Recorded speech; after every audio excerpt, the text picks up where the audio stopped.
Practitioner and owner of Senior Health Solutions in Fort Worth, Texas. She specializes in neurology of aging with a primary focus on families living with Parkinson's disease and neurodegenerative disorders. She earned her Bachelor's of Science in Nursing from the West Texas A&M University and a Master of Science degree in Community Health Education from the University of North Texas.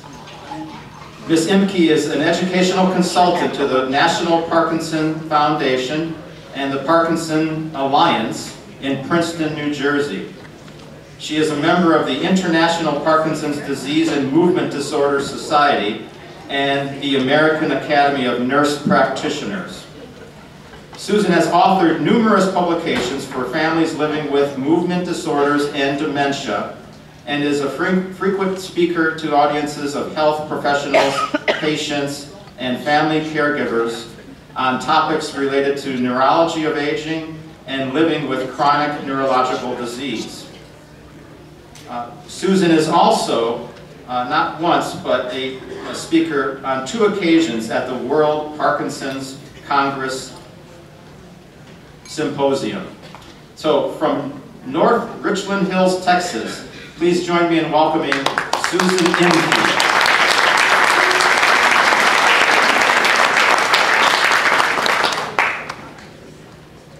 Good morning.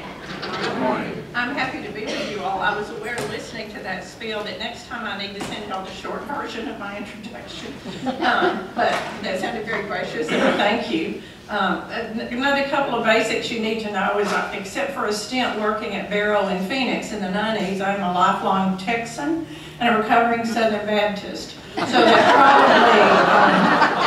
probably somehow may color my presentation labeled the 10 Commandments for Living Well with Parkinson's Disease. I will be around for a while later in the day, so if we cut our questions and answers a little short after my presentation in the goal of getting lunch, and you want to visit later, I'll stay in the neighborhood for a while. So I'm really going to dovetail nicely into Kumar's remarks about living well and attitude and that kind of thing. I thought it was interesting that both of us picked the glass half full, glass half empty commentary back when it was still okay to quote Bill Cosby, and I am aware that it's no longer, it's risky now. But he was speaking at a symposium in Atlanta, and he said he stopped by his mother's house after one of his graduate school forums, and she said, well, what did y'all talk about today? And he said, well, we talked about the notion of glass half full or half empty, and she said, well, how long is the class? Is that all you talked about?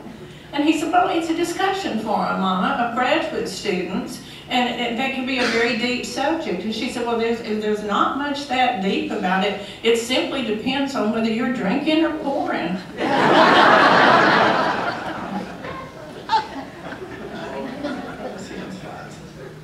So the first commandment, this is how a neurologist looks at the human body. So the body is the part to carry around the important parts.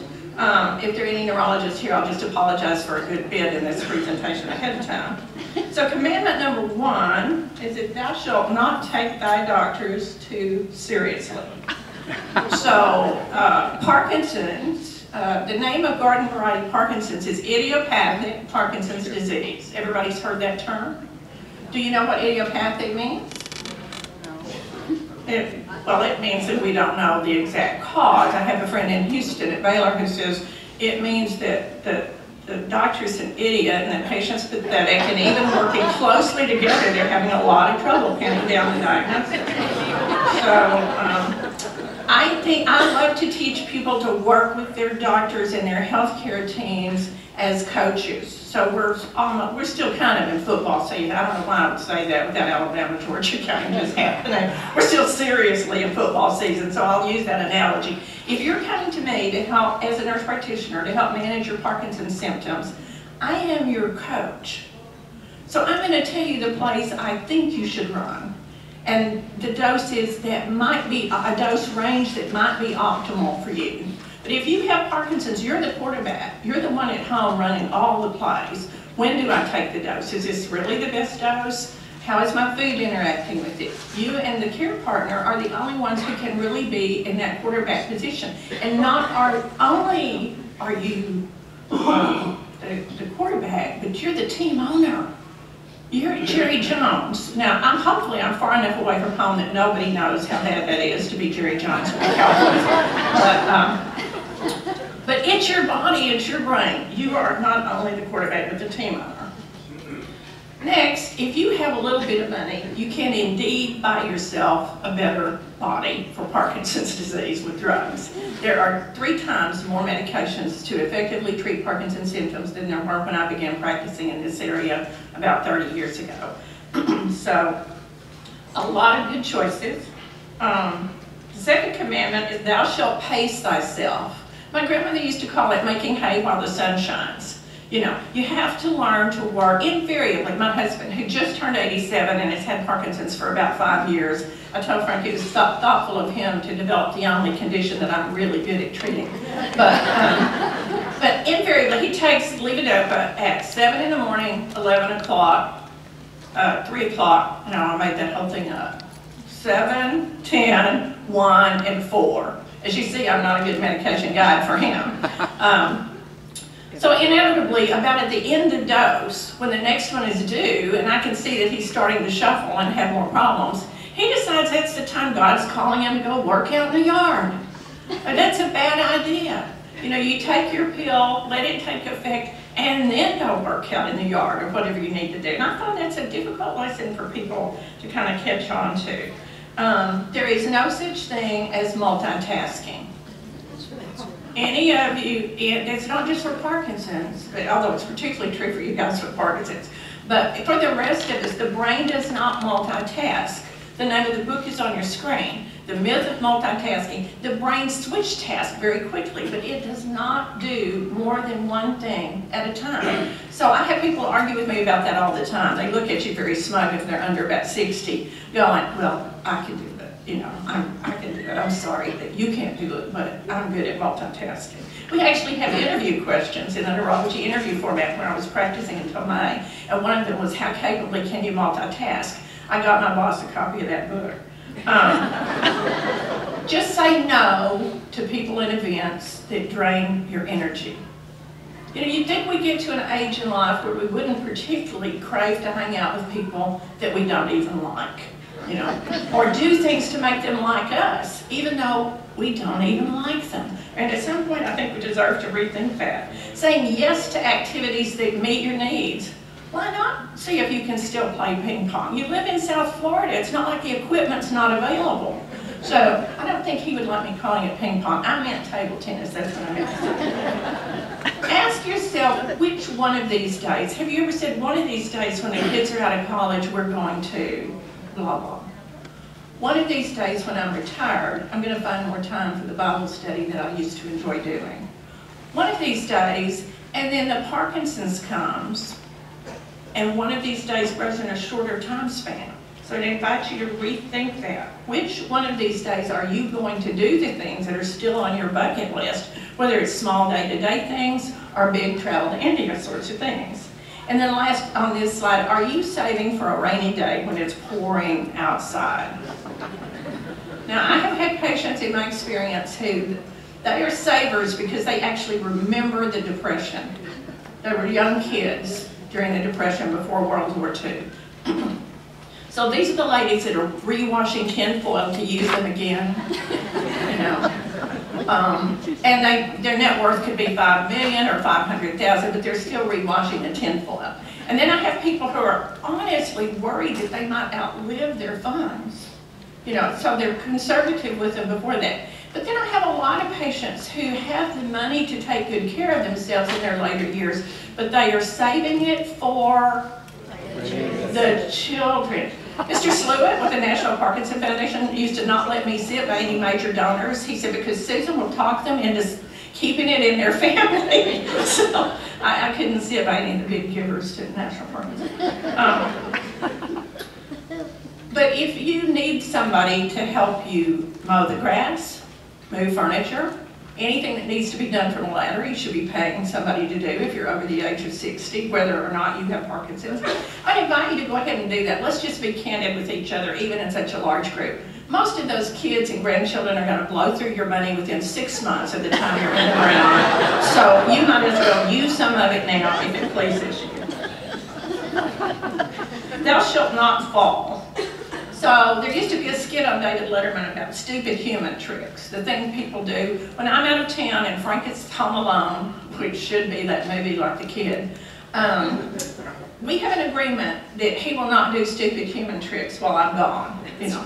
And sometimes he waters that down to he will not do stupid human tricks unless his cell phone is with him. But we're working on that one, and I'm getting to an age where we now have a reciprocal agreement that we won't do stupid things unless the other person is at least home on guard and can dial 911. I encourage people to honor your natural turn pattern. So I think I can do this without falling off the stage.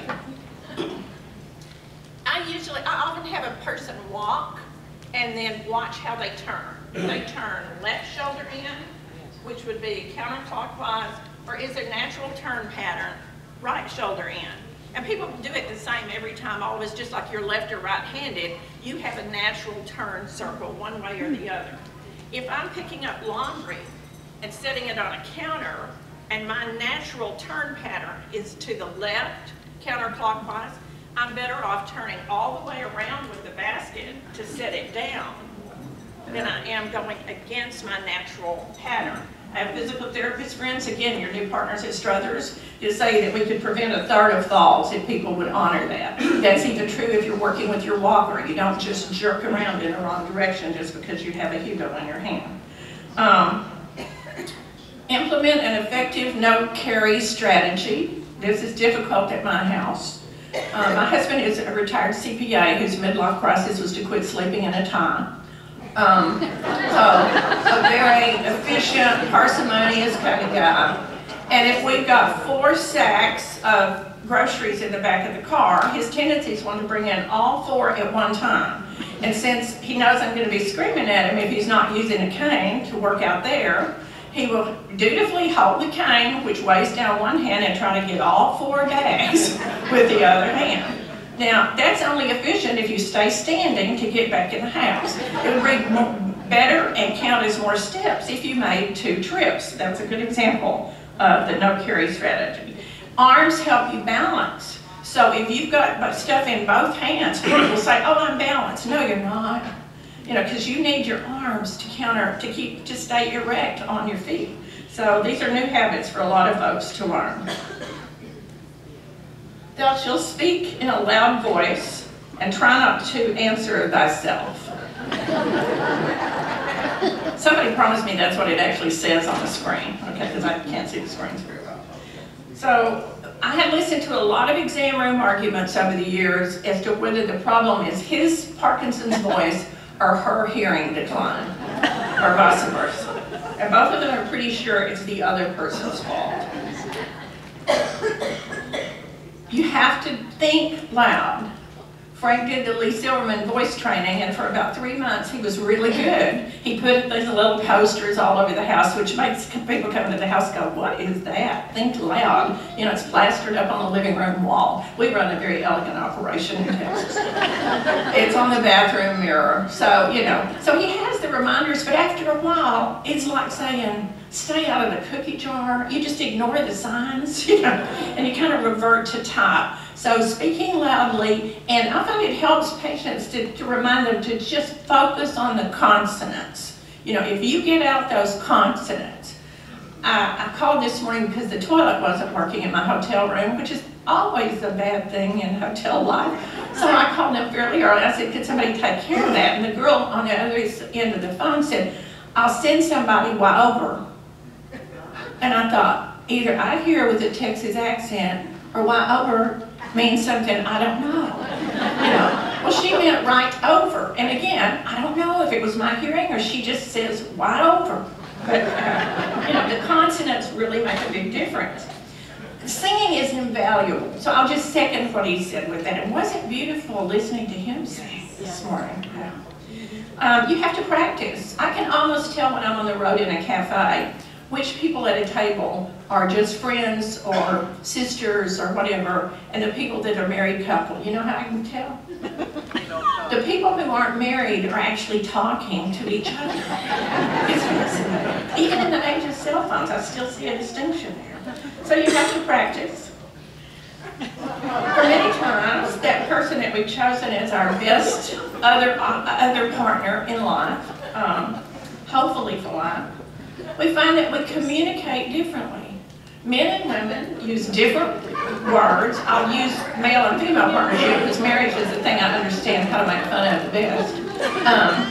We use different words. We use a different rate of speech. One morning when we still took the Wall Street Journal as a paper version, you know, Frank read to me. I was at the sink and he was reading to me in the kitchen. He said, listen to this. It says here that men use twice as many words, that women use twice as many words as men to say the same thing. And I wanted to let him have that one and just say, wow, that's interesting. But what actually came out of my mouth was, that's because we have to tell you everything twice.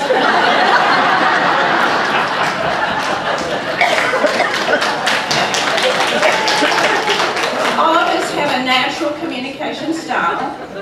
You just glance at this. I don't want to spend a lot of time on it. The peacemaker, the controller who says, I'm not bossy, I just have better ideas. My personal one, and I try to tamp this down when I can, is I'll try to be nicer if you'll try to be smarter. So just to converse effectively with one another, we have to minimize distractions, turn down or off the television, sit face to face. If you're the one with the Parkinson voice limitation, speak up. If you're the listener on the other side, wait until whoever is speaking finishes talking. That is difficult for me, even as a clinician after all these years. I think the person with Parkinson's is through talking, and I jump in, and she wasn't through. Not even close. But she took a breath, and I said, here we go. You know, so, and I find that's difficult in family communication as well. Avoid telling whoever you're speaking with how you handled or would handle a situation. Advice is rarely what people need. And if you're in a long-term partnership relationship, such as marriage, you might as well just hit the button number 7, because he or she already knows what you think about most things. So there's not a lot of need to tell them one more time. Keep an open mind, and as I said, practice. Communication difficulties often do not get better just with the passage of time, and certainly not in the presence of a chronic health problem like Parkinson's. So the next commandment is, thou shalt drink water religiously. Thirst diminishes as we get older. So you can't see as well at 40, you can't hear as well at 60, and by 70 to 80, somewhere in that range, and it's exponentially more so with people who have Parkinson's and are on anti-Parkinson medications, thirst doesn't register until it's way late in the game. So you really have to learn to drink water by the clock. If you are not drinking adequate fluids, and everything counts except dairy and gin and tonic. Now you can have dairy and gin and tonic, but it cannot count towards your daily fluid volume. But you can't absorb medications, and the nutrients in your food, since it's the lunch we're going to eat in just a few minutes, don't absorb without adequate hydration. So huge deal there. Thou shalt not drive if thy friends are terrified to ride. Is somebody here at my league table tell me, in Texas we have the Department of Public Safety. Is it Department of Motor Vehicles here?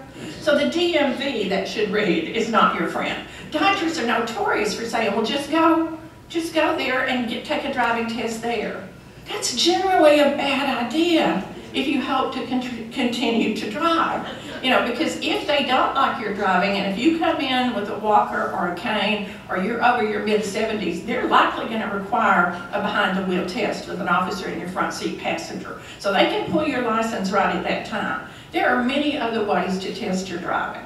One of the best tests that you're not scored on, but it's pretty good, is a family member or a friend, maybe not your spouse, because sometimes we're just overly observant, but riding as your front seat passenger, and you observe if they're clenching the door handle the whole time. I had a lady in clinic last year who I said, how's your driving? How's that going? And he said, I think it's okay. I've kind of limited my area, and I don't drive much, he said, at night anymore. But I haven't had an issue or a ticket or anything. And I said to his wife, how do you think his driving is? She said, well, he never drives our car, he just drives the pickup. And I said, well, when you're with him in the pickup, in the truck, how does that feel being his passenger? She said, I'm not getting in the car with him.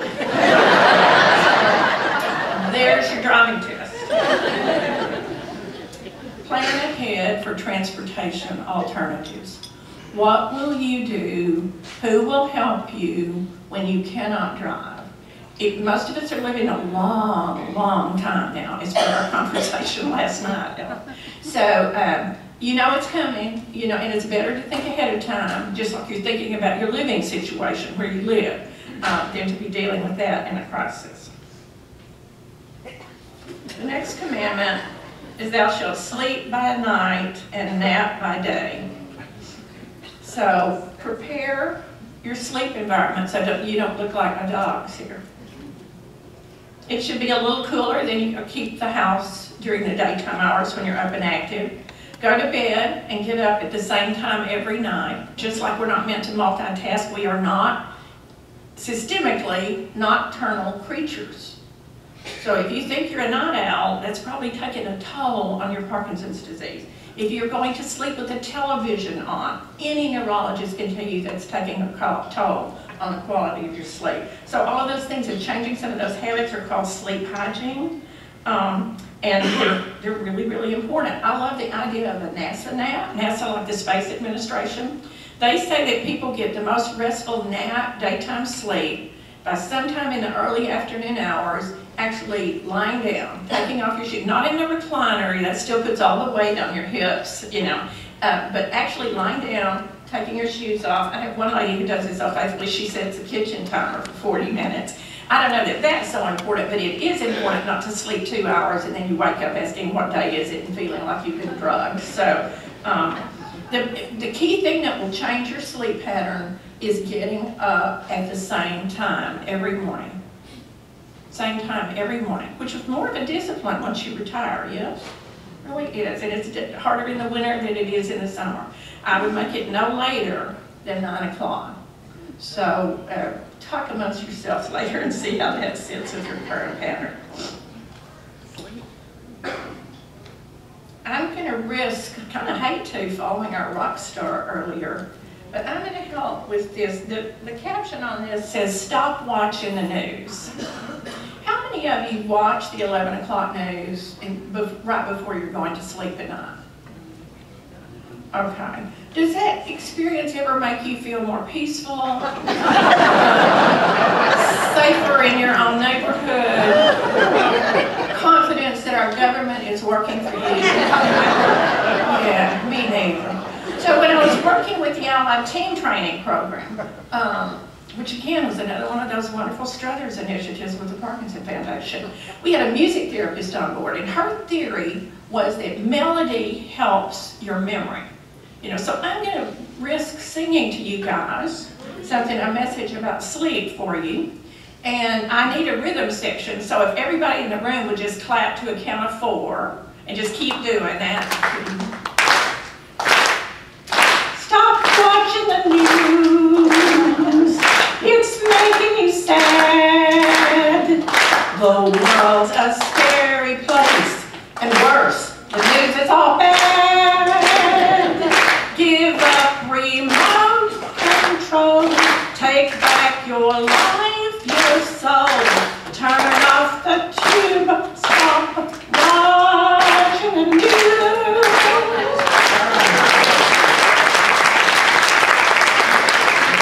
Totally evident to you. I was first starting college at Texas Tech as a music major. And it took me about a year to figure out I couldn't cut that and went into healthcare. So everybody should breathe a sigh of relief just knowing how. Thou shalt love thy family as thyself. What does that slide say? That's it. That's it. All right, I'm happy now. You don't realize how dependent you get on the visual.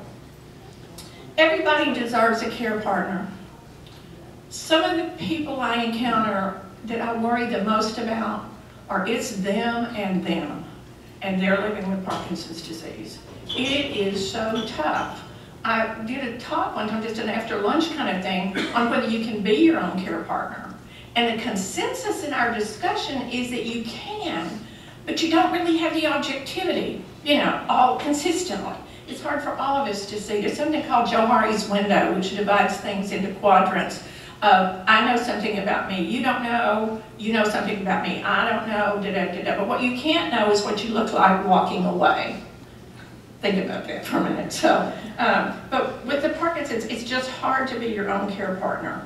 If you are the one in your partnership that has Parkinson's, I would beg you to bring your best game every day. That person who lives with you or tends to you from close by is carrying a good bit of burden and responsibility with that, even if they do it with joy. So be mindful of what you can bring to the table. I got aware not too long ago, Frank really didn't have Parkinson tremor when he first started with it, but now he's started to have some tremor in his left hand. And the neck massage he offers me from time to time is actually better with the tremor. So who knew that he could bring that to the table? So do something you used to love. Something like the table tennis. Remember he said, I picked it back up. Many times the singing is something I sang for years in church choir or community chorus kind of things, and somewhere over time I just quit doing that.